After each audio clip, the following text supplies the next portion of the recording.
Hello, everybody. Wow, is it good to see folks? Even with your mask on and spread out. Welcome to the State of the University Address, Spring Edition. I don't know that one of these has ever been done before. I've never done one before, but this year it felt right. It's been over a year since we closed because of COVID-19, and to me it feels like we've been hibernating, and we're just now starting to emerge from a dark, sad, challenging period.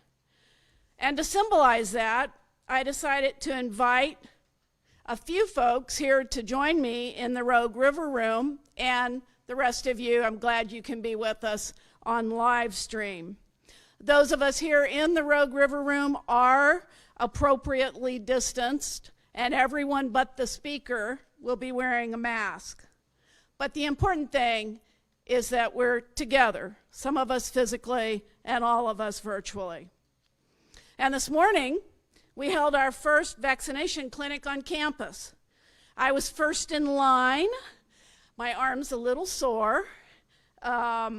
And I encourage all of you who are able to get your vaccinations if you haven't already done so that we can be together more.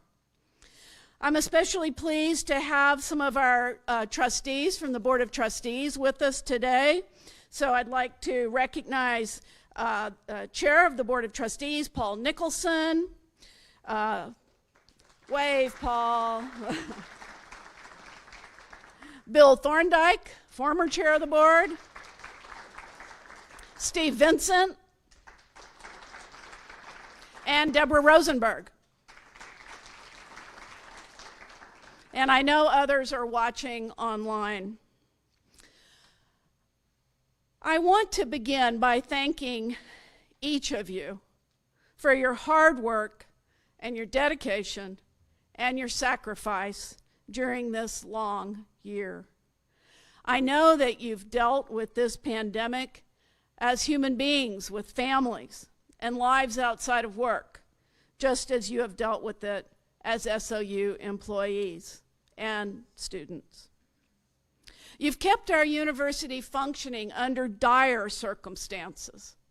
You have taught classes, advised students and engaged them in activities, recruited and trained student athletes, figured out ways to house and feed students on campus safely, and how to quarantine and isolate them when necessary.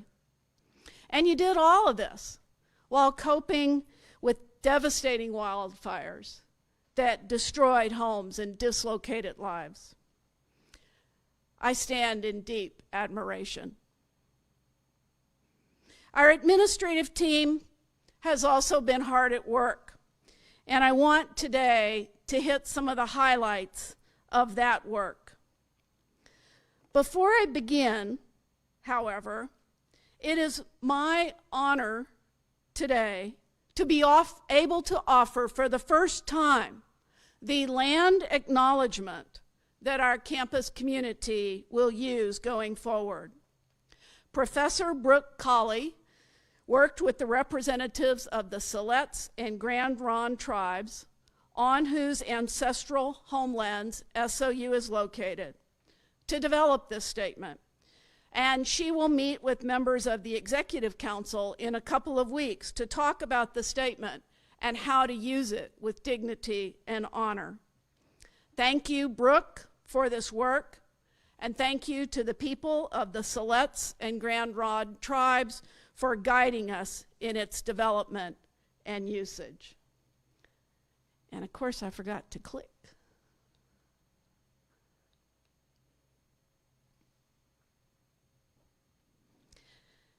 We want to take this moment to acknowledge that Ashland, Oregon is located within the ancestral homelands of the Shasta, Takelma, and Latgawa peoples who lived here since time immemorial. These tribes were displaced during rapid Euro-American colonization, the gold rush, and armed conflict between 1851 and 1856. In the 1850s, discovery of gold and settlement brought thousands of Euro-Americans to their lands, leading to warfare, epidemics, starvation, and villages being burned. In 1853, the first of several treaties were signed, confederating these tribes and others together, who would then be referred to as the Rogue River Tribe. These treaties ceded most of their homelands to the United States, and in return they were guaranteed a permanent homeland reserved for them. At the end of the Rogue River Wars in 1856, these tribes and many other tribes from western Oregon were removed to the Siletz Reservation and the Grand Ronde Reservation. Today, the Confederated Tribes of Grand Ronde Community of Oregon and the Confederated Tribes of Siletz Indians are living descendants of the Takelma, Shasta, and Letgawa peoples of this area. We encourage you to learn about the land you reside on and to join us in advocating for the inherent sovereignty of indigenous people. Going forward, using this land acknowledgement will ground our campus in its problematic history and remind each of us of the need to continue working for justice for Native Americans as we strive to become a more welcoming and inclusive campus. We have made other steps forward in the area of equity, diversity, and inclusion under the leadership of what I think many on campus have gotten used to calling our EDI team.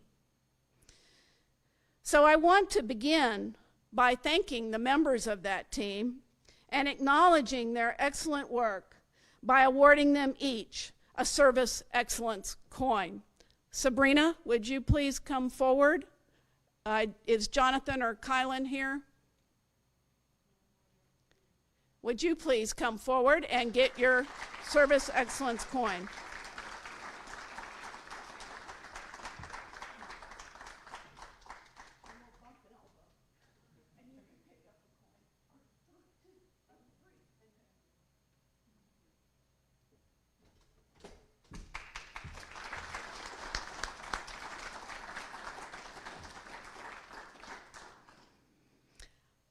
Now I'd like to highlight some of the work of this team. I can't talk about each item in detail, but I know the team would be happy to tell you more, or you can visit their revised EDI webpage and read about their work there. One of their major projects was completing the cultural competency report that was required by House Bill 2864. They did the work, they submitted it to the Board of Trustees on time. And this plan will be a map guiding our work going forward. The team also developed a plan for mandatory training for all university employees, full-time and part-time, through Safe Colleges. If you haven't done those trainings, I encourage you to do them. They feature one on diversity and inclusion, one on implicit bias and microaggressions, and one on making campus safe for LGBTQ+ individuals. The team also developed an EDI educational series for employees and campus leaders, including the Board of Trustees and the members of the Foundation Board.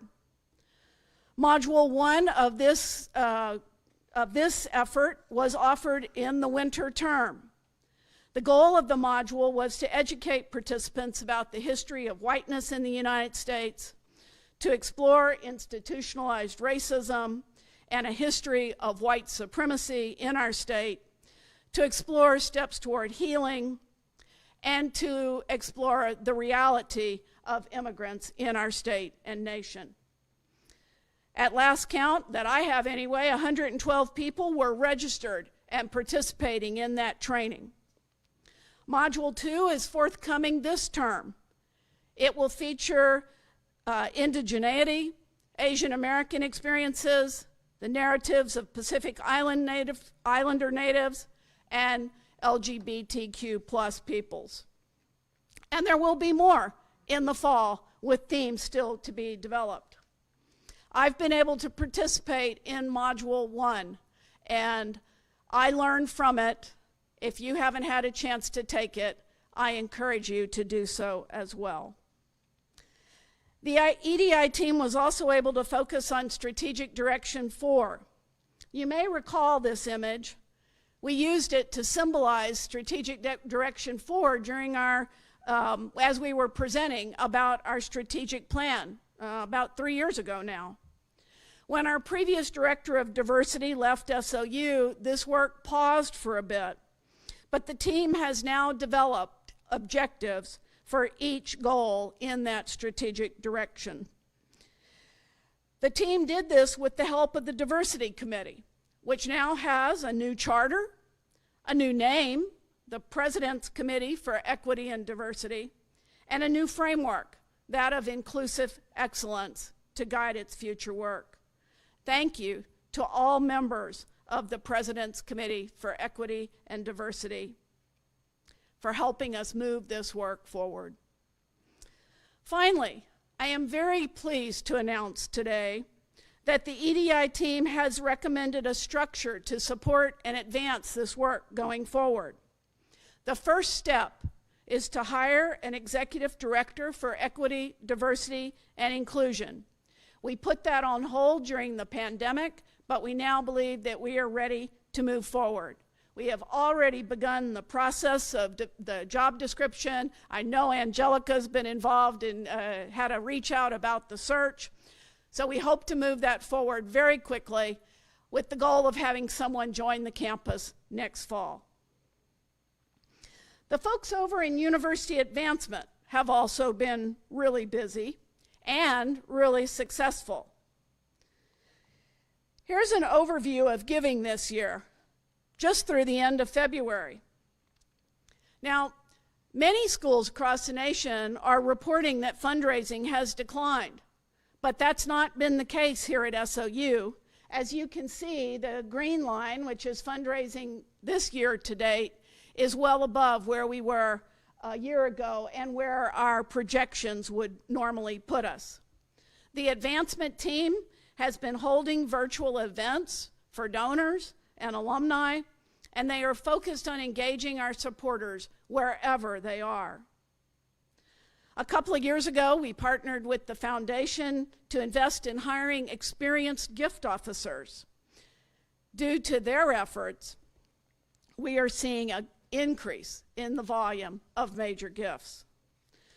This growth is part of our larger strategy to launch within the next 2 years the university's first comprehensive campaign. The lead up to that campaign has already involved many faculty and staff members, and there will be more to be done. I'd also like to highlight the story of one donor, one with whom I had the opportunity to have a personal conversation. George Keith Bain. He goes by Keith. Mr. Bain only studied for 1 year at SOU, but he went on to pursue his education and eventually get a PhD. He taught and did research at the University of Louisville with a focus on teacher education. Mr. Bain's wife, Alice, was an SOU student, and like many of our students, she was raising small children while she went to school. She earned a bachelor's degree where she finished 5th in her class. She went on to earn a master's degree from the University of Louisville and serve as a teacher for more than 25 years. Upon Alice's death, Mr. Bain decided to honor the woman he called the love of his life with a gift to SOU and to encourage other family members to do so as well. Thank you, Mr. Bain, for endowing the Alice Lucille Bain Memorial Scholarship in honor of your, the love of your life. Finally, I just want to remind you how much donors provide in scholarship support each year. These dollars come from current gifts as well as the earnings from endowed scholarship funds and are absolutely critical to helping our students afford their education. It's a good trend up there. Turning now to academic affairs. You might think that learning how to teach virtually and guiding students through this most challenging year would be enough. But our faculty and administrative leaders in academic affairs have also been busy thinking of new ways to offer our curriculum. In an effort to better prepare our students for employment and to offer new ways for adult learners to benefit from what SOU offers, Provost Walsh has encouraged the development of micro-credentials. There are more of these than I have time to detail. You guys have been busy. But I will name a few and encourage you to visit this webpage to learn more. So some of the new micro-credentials are in cinema production technology, community planning, equity, diversity, and inclusion, foundations of professional writing, project management. And I asked for this one in particular because as I sat in on meeting after meeting with Bill Thorndike of the Wildfire Recovery Group, it became clear that there were going to be a lot of building projects across this valley in the next few years. And we asked ourselves, Sue and I did, how can we help? And we decided project management training that people who are already out in the workforce could come back and get would be a great benefit to our region. Set skills for cinema production is another micro-credential, as is social media strategy and team leadership and collaboration. I can't wait to see how these develop. The faculty have also developed new majors and minors. You know, we've had a major in environmental science and policy for quite some time. We now have a new major and minor in sustainability. We also, and you might remember this image, we used that one back in the strategic plan to symbolize sustainability as well. We also have a new minor in health and physical education teaching and in ethnic and racial studies. And we are developing new certificates. Already approved is a certificate in cybersecurity, as well as one in geospatial science. And there are more in the works. These are just the ones that are already approved. There are more in the approval pipeline. So lots of work for Faculty Senate, Kimball. Turning now to business affairs. Again, there is so much good work being done that I can only hit some highlights. But I want to start with a big thank you to everyone in facilities planning and management. They took on the extra task of keeping our spaces safe during the pandemic, sourcing personal protective equipment, adding service area barriers, spacing classrooms, doing increased cleanings, providing signage and training. And they did all this while keeping up with their normal work and in spite of multiple departmental vacancies. Thank you, facilities, for keeping us safe.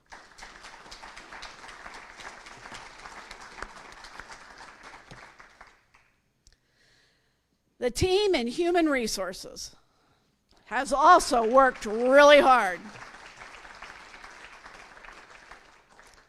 Their management of all aspects of our participation in the WorkShare program, while not the most pleasant of tasks, enabled us to save over $6 million in labor costs while offsetting the loss of wages for most, not all, but for most of our employees.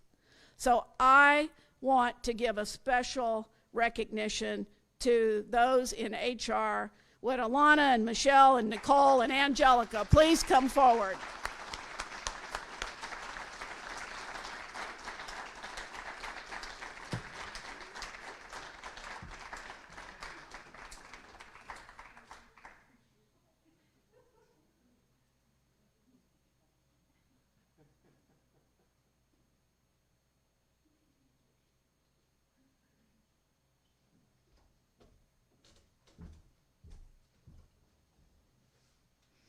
Thank you again for all that you did. I know you have put in so many extra hours on all of our behalfs, and we are deeply grateful.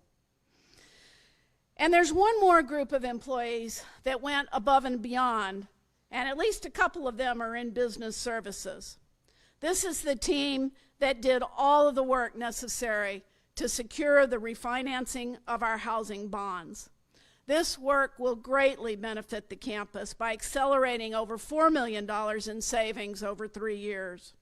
So would you help me recognize with Service Excellence Awards this work by Jason Katz, Stacy Buchwald, and Steve Larvik.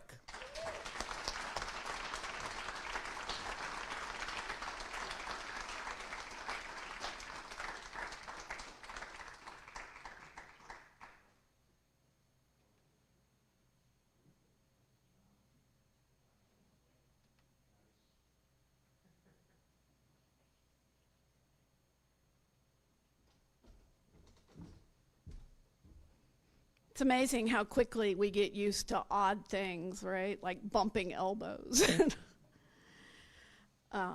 Again, that was a huge lift, and they did a great job. Turning now to enrollment and student affairs. This is an area that's been really hard hit. They've had to face 3 challenges almost simultaneously. The first challenge to enrollment, particularly of our international students, was the hostility by the previous administration toward international students and the reduction in student visas. That took a serious toll, as did then the pandemic, on our enrollment of international students. And of course there is the pandemic, and we know that that took a toll on enrollment. And then the wildfires, both the Alameda and Oban chain, and all of the wildfires across the West. We don't know how to document the impact of the fires in California, but I know there was one. And Josh Lovern did help us document the impact of the fires here in our region. And I'll talk a little bit more about that in a minute. So, what are we doing to improve recruitment, to try to rebuild enrollment? First of all, we're going to use a new approach to the recruitment of international students. Neil Wolf, our vice president, had previously worked with a group called King's. King's operates colleges in the United Kingdom, provides English language instruction, has a network of hundreds of international agents, and a reach of millions of international students. King's will recruit on behalf of SOU to increase our international enrollment while reducing our costs. They've already developed marketing materials for us, and I'm going to let you have a preview of one of those right now.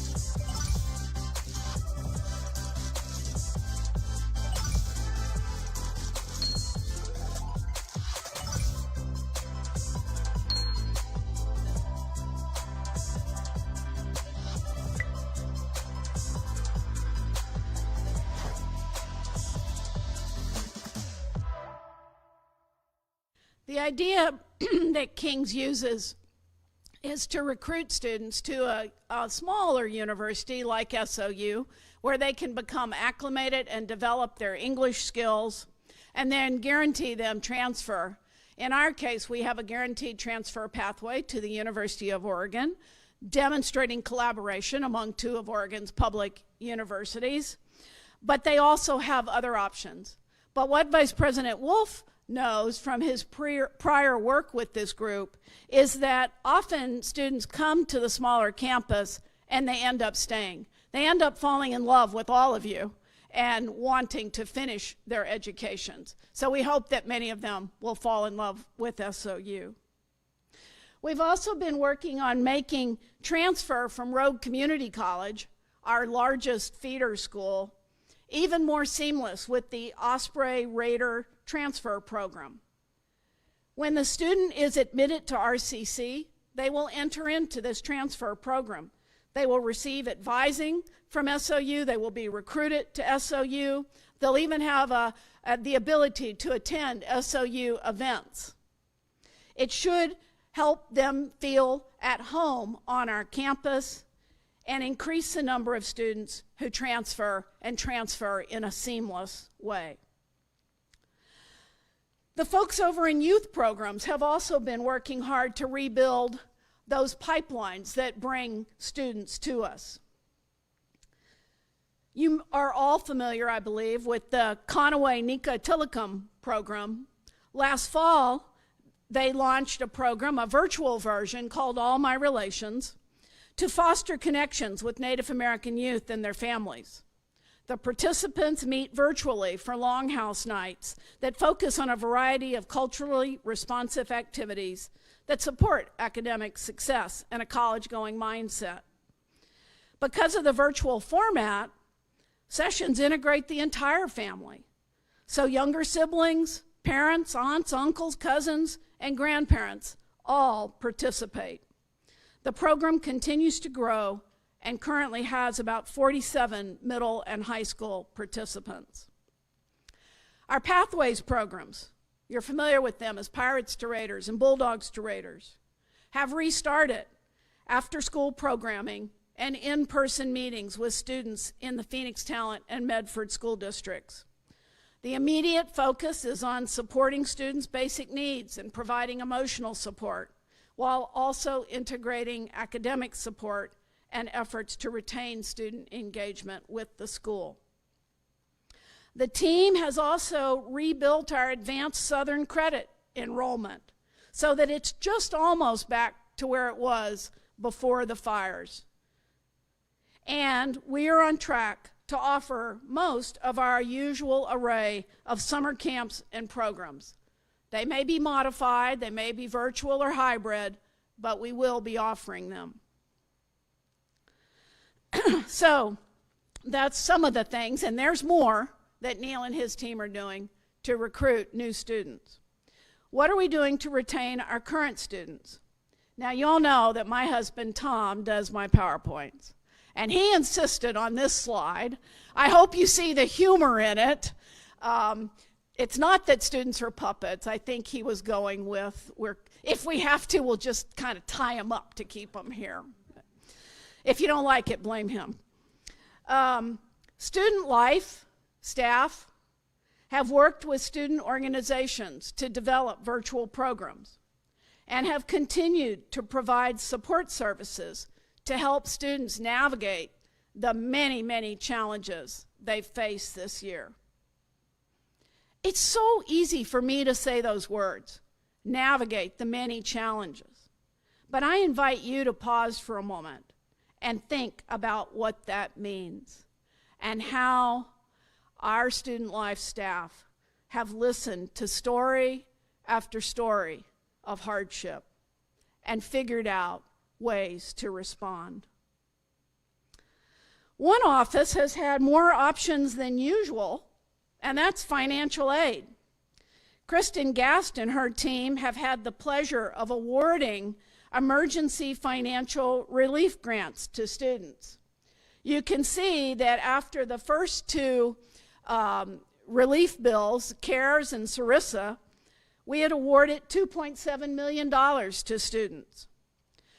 The most recent relief bill, the American Rescue Plan, will add $5.4 million more going directly to students. Now, this is great. This is really great, but it's also a lot of work.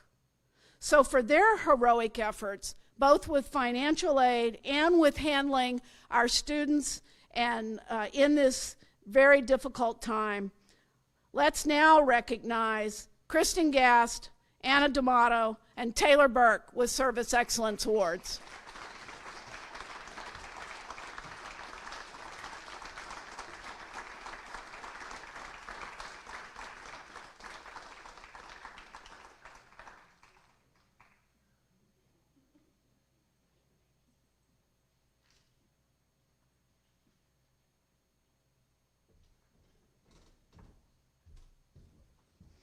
Taylor couldn't be with us today, and I know you've all seen the sad news that she will be leaving the SOU campus, but we're going to miss her, and boy, do we thank her for her work.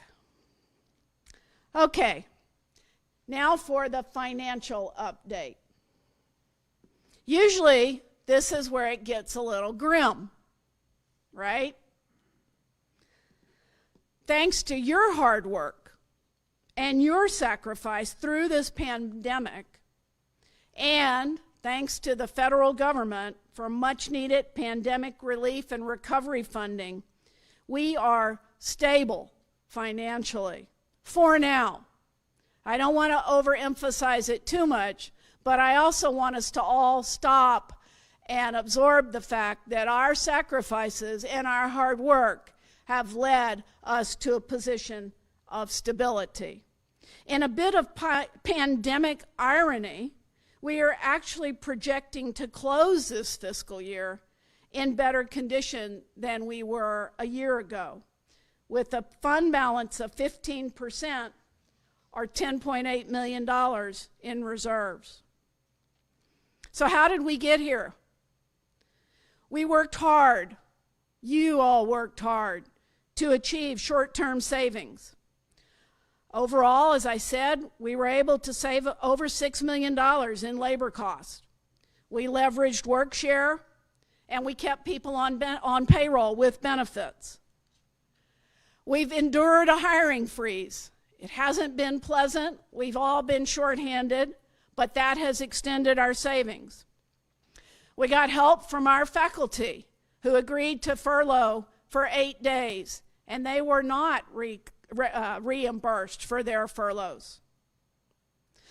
The savings were rounded out by another $1 million savings in supplies and services and cost avoidances. And of course, the federal government came to the rescue with the 3 relief packages. And as you can see, it totals up to $8.8 million for direct aid to students and $11.65 million to our institution. How about a round of applause for the federal government?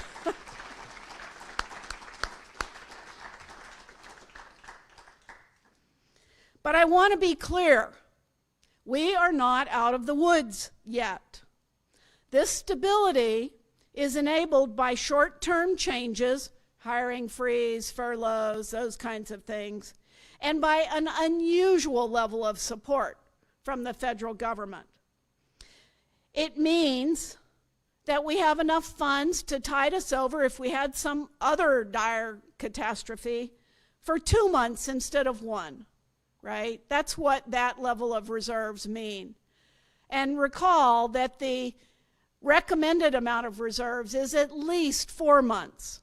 So we're only halfway there, but we are better off than we were.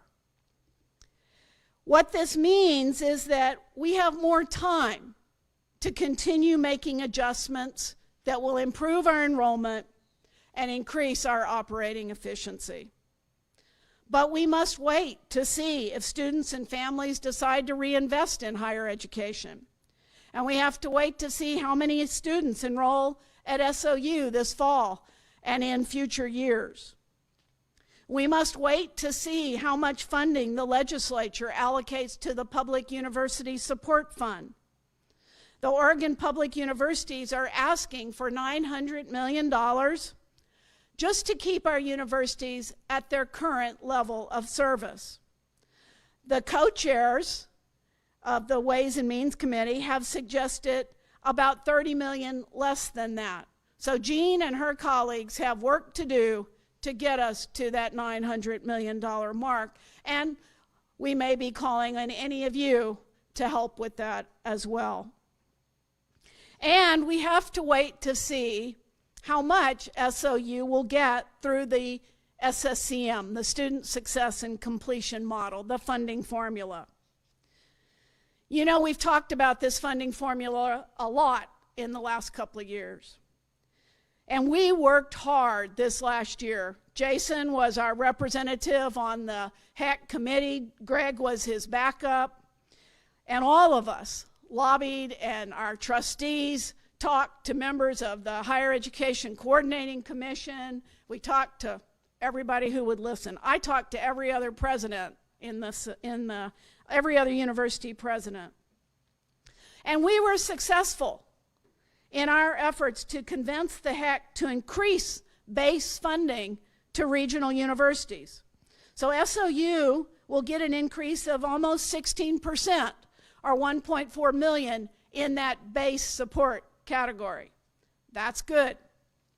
But our enrollment losses this year will hurt us in other parts of the model, as we will not generate as many credit hours nor have as many graduates. And that impact on graduation will be with us, unfortunately, for years as this small class from this year works its way through our pipeline. So what else can we do? We have a work group thinking about this, thinking about how we can tweak, how we can make small changes in our academic offerings or in the types of students we recruit to help secure more funding from the funding formula by trying to align a little bit better with the kinds of things that they incentivize. But I want to be clear. I'm not talking about a fundamental change of mission. I'm not talking about doing away with programs that are not incentivized by the funding model. I'm talking about finding the slivers of opportunity where we can make adjustments to get us a little bit more money through that model. We have one other source of funding out there that we will have to wait on because it will come from the legislature. As I said earlier, Josh did great work in helping us figure out the impact of the fires on our enrollment. And we were able to document significant enrollment losses because of those fires. We didn't ask for enough money to make us whole because we know there are so many people who need assistance as a result of the fires. But we did partner with RCC because they also had significant enrollment losses. And each of us asked for an additional $1 million for the next 2 years, so for the coming biennium. So a total of $2 million to SOU and a total of $2 million to RCC. We believe we have support for that, but we'll have to wait and see how that comes out as the legislature completes its work. Switching away from finances, this one I'm really excited about. I am hugely pleased to announce that we are very close to creating a new governance body, the Staff Assembly, representing people like those shown here and many, many, many more. I just took a few representative folks.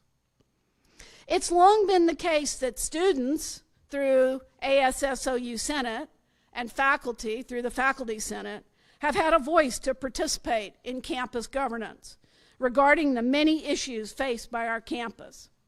Their input provides a voice to the constituents they represent and leads to better and more inclusive decision-making for this university and this community. While we have always strived to hear from our hundreds of classified and unclassified administrators on the decisions that shape our campus, these employees have not had the same dedicated platform for sharing their thoughts, ideas, opinions, and advice.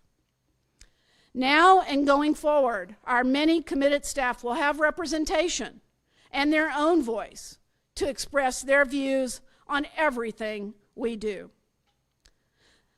The Staff Assembly will also allow and need staff to weigh in on and assist with the work of developing university goals and policy decisions.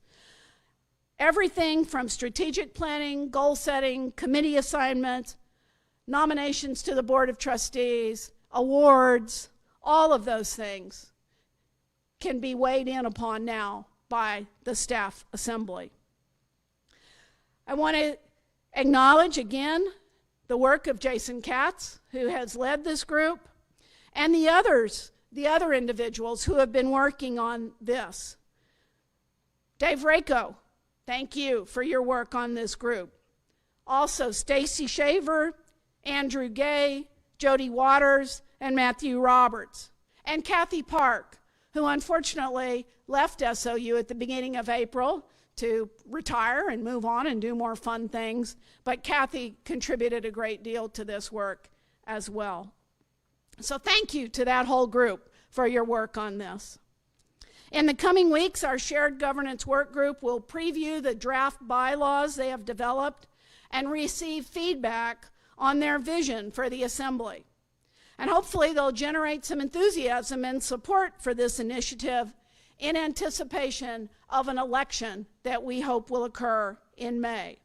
Following those elections, we anticipate that the elective representatives will be fully operational by the fall term. In the meantime, I hope those of you who are classified and unclassified staff and administrators will consider serving as a member of the staff assembly or encourage a colleague in your department to serve. The work is nearly ready to begin, and what we need are committed employees who are excited to serve on SOU's inaugural staff assembly. You've often heard me say this phrase: we need all good hearts and minds helping us move this university forward. I see the staff assembly as one more piece towards providing the input from all those good hearts and minds. So we have accomplished a great deal in spite of the pandemic and in spite of the fires. And we still have work ahead. We have to rebuild our enrollment. We have to stabilize our revenue streams. We've got to continue to find efficiencies and enhance our effectiveness wherever we can. We need to create greater equity and inclusiveness on our campus and stand firmly against all types of biases that limit anyone's ability to achieve to their full potential. And we need to continually adjust to the changes that the pandemic has brought to our entire society, and especially to higher ed. I've done a lot of thinking lately about those changes, the changes we've experienced in the last year especially. And as I've done that, I've reflected on the beginning of my career in higher ed way back in 1985. I graduated from Stanford, my newly minted PhD in history and humanities, and I traveled back to Texas to take my first job teaching at what is now Texas State University. I was out of money, so I borrowed money from my parents to buy my first computer, a compact portable that was the size of a large suitcase and had 2 floppy drives and no internet connection, which was fine because no one was using the internet, or not most common regular people weren't using the internet in 1985. In fact, I remember when I went to a conference, I think it was in 1997, and someone from another university said, "Are you guys using email?" And I'm like, I don't know what that is. So I'm dating myself, but I wanted to give you a visual example of just how much has changed. And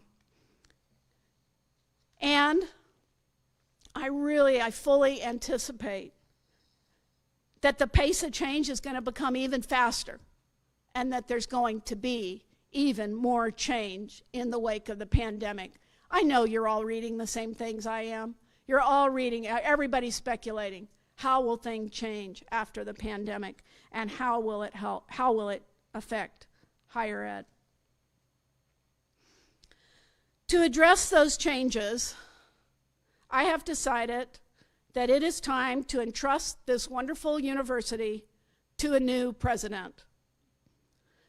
Today, I am announcing my intent to retire by the end of this calendar year. That's December. It has been my great honor to serve as your president. And I am so deeply grateful for your friendship and the support you have provided, and for the hard work and the bravery you have all shown as we have faced such a variety of challenges. My reasons for this decision are both professional and personal. Professionally, we have accomplished many of the things that we agreed to pursue as I began my tenure here. And we have made our way through this crazy pandemic and brought our institution to a point of financial stability. But the pandemic has changed higher education, and it will change it more. And as I said, I expect the coming years to bring even faster change. I've taken pride in my ability to see future trends, and with your help, we have prepared for and adjusted to many of those trends. Because of the work we have done together, SOU is in a strong position to face these coming waves of change. But personally, and like many of you, this last year has really caused me to ponder my priorities. Not only was I ill, as you know, but I lost 3 members of my extended family during the last year. And I have increasingly felt the pull, the tug of the ranch on which I was raised and which I left almost 20 years ago. Those of you who were here when I gave my job talk, way back when, may remember these images from my childhood. That's on the ranch. This ranch sits on the southern end of what is called the Texas Hill Country, and it's been in my family since the 1880s. While I have visited the ranch occasionally over the last few years, it has been sitting largely idle since I left, and it is time for me to return and give it the care and attention it needs. I'm excited by the prospect of raising chickens. Tom's not so excited. I'm excited about the prospect of raising chickens, tending a garden, and nurturing my little piece of the Texas Hill Country back to full health. This place grounds me and brings me peace, especially this little spring which runs near the house to which Tom and I will move.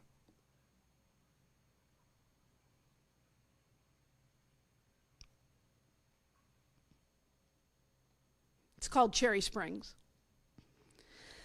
I want to be clear that I intend, and the Board of Trustees expects for me, to stay fully engaged until the new president is hired. My leadership team has also indicated to me that they all intend to continue in their roles throughout the presidential transition. We are all thinking of this in the same way that President Obama did when he talked about the presidency of the United States as a relay race, and I'll quote him. I think of this job as being a relay runner. You take the baton, you run your best race, and hopefully, by the time you hand it off, you're a little further ahead. You've made a little progress. Believe it or not, I used to run relays in high school, and I remember that 2 things are really important. Running your leg of the race to the very best of your ability, and ensuring that you hand the baton off to the next runner smoothly and without missing a step. I intend to do both. Continue working at full capacity and make sure that the transition to your next president is as smooth as it can be. And speaking of transition, I know you'll have many questions. So to provide more information, I'm going to turn the podium over now to Paul Nicholson, Chair of the Board of Trustees.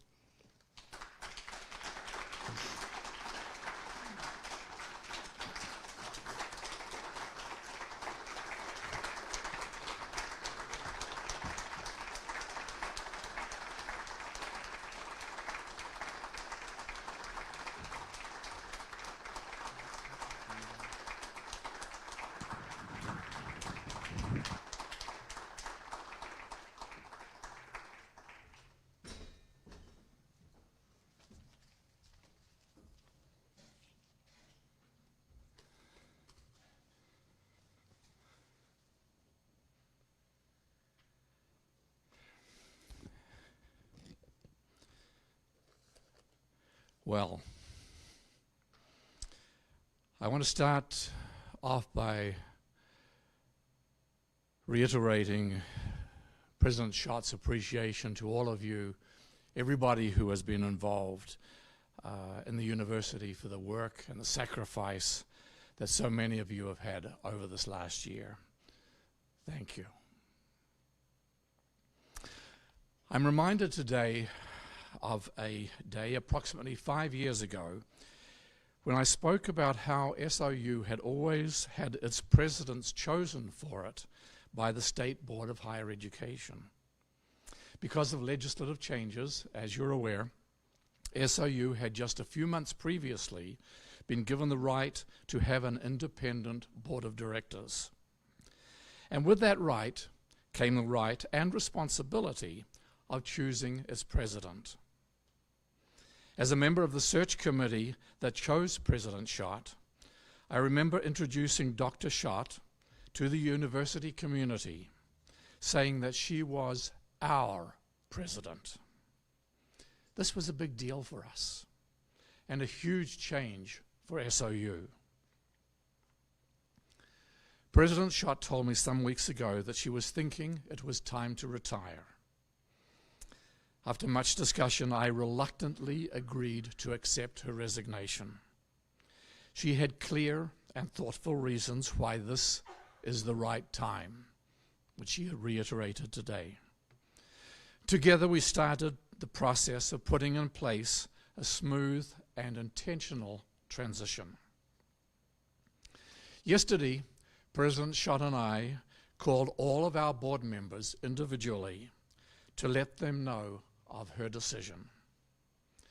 The trustees were uniformly sad to hear the news and uniformly deeply appreciative of everything President Schott has brought to SOU. We all recognize her leadership as president of our university. We've seen her collaboratively craft a new strategic plan, clarifying SOU's values and mission, and setting the strategic directions that have guided SOU during the last 3 years. The board has been greatly impressed with how she and her team have been able to integrate the plan into every aspect of the university's operations. This was not a plan that just got put on the shelf and forgotten about. We've seen her focus on bringing a greater sense of equity to this university. The creation, just talked about, of the staff assembly. Greater support for the LGBTQ+ community. Advancing cultural competency on campus. The equity trainings that we shared today. More initiatives for our Native American students. We've seen how she's built a strong leadership team that can support her and the vision they created together. The board has great confidence in this team and is hugely relieved that they have all agreed to stay on during and past the transition. We've seen how President Schott has identified trends in higher education and has enabled the university to make strong adaptations, such as increasing the emphasis on adult learners, creating programs for esports, creating partnerships with online organizations, and so on. We've seen how she's worked with the community, creating greater connections to our Native American tribes, the creation of the Southern Oregon Higher Education Consortium, the further development of the Southern Oregon Education Leadership Council, collaborations with many other organizations in Ashland. We've seen how she has encouraged new academic approaches and solutions in a COVID world, and perhaps a post-COVID world. We've seen how she's raised SOU's profile and status in the state and around the nation, with the HEC, with the legislature, with ASCU and AGB. And of course, we've seen how she has led the university through this pandemic, making the hard but right decisions to minimize impact on employees and students, and to ensure the financial viability of the institution. We all believe, as a board of trustees, that she has helped set SOU on a great path with a solid foundation for the future. Throughout her entire time here, Dr. Schott's husband, Tom Furmark, has been at her side, supporting her and crafting great PowerPoint presentations. We are so grateful to you, Tom, and to your family for the support and care you have given to SOU.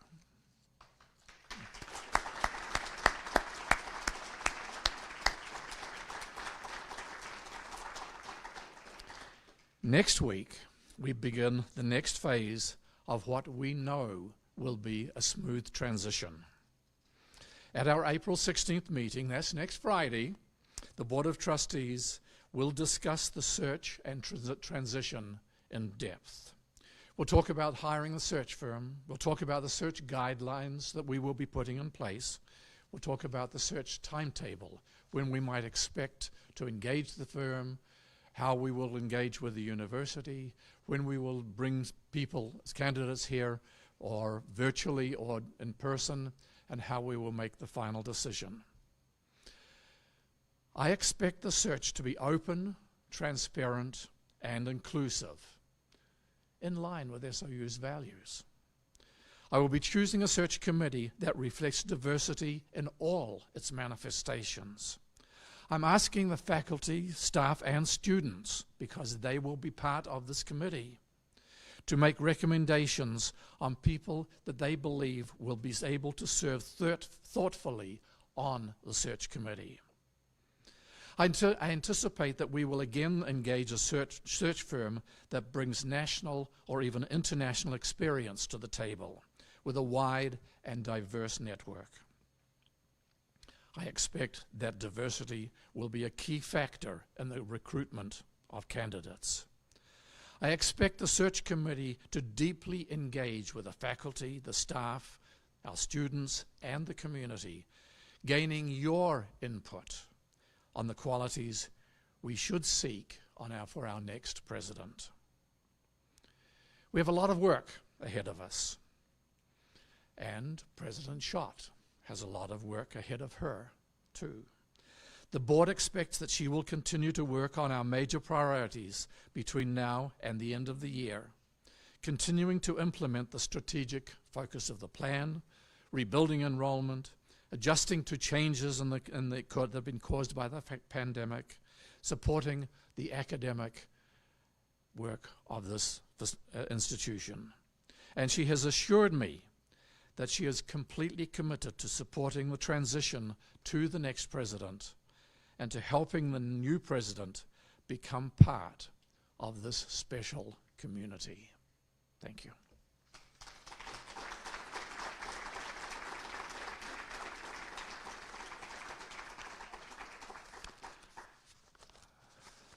Are there any questions?